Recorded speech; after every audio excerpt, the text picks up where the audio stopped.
Ви благодарам. Само накратко ќе се обидам да интервенирам во тоа што го кажа мојата почитувана колешка. Значи, како репер ја зеде 2009 година, кога во Европа и во светот се мереше по тоа кој има најмал пат на економијата.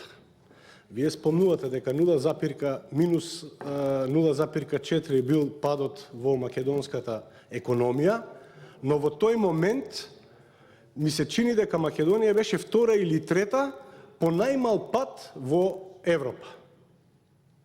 Зошто не ги споменувате баш во периодот на првите 2-3 години од владењето на ВМРО-ДПМН, кога растот беше околу 6%, кога одредени квартали од тие 2-3 години беа над 6%.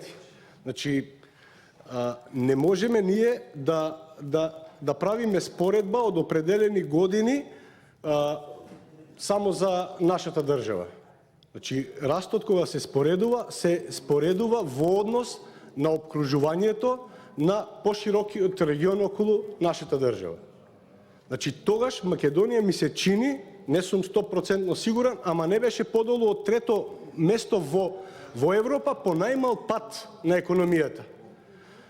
Одредени држави како Словенија, како Хрватска имаа пат од над 5%, од 5 до 10% пат во тие години на голема криза во Европа и во светот. Значи, споредбено се прави тоа во економијата. Ние во овој момент порасме меѓу последните држави во нашиот регион и во Европа. Тогаш бевме во првите 3, 5 или 7 држави во регионот и во Европа.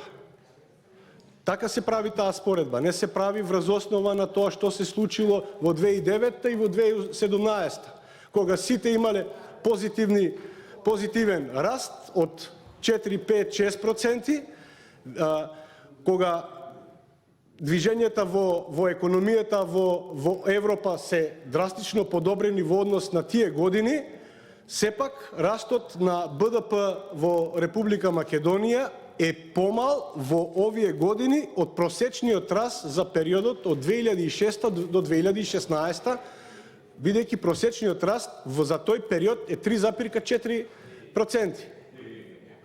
Кога цел свет гази напред, има добра економија, во Македонија е нешто нормално, некој прилично мал раст имаме на економијата. Јас знам точно кај сум, ама вие веројатно не знаете во која држава живеете. Ви благодарам.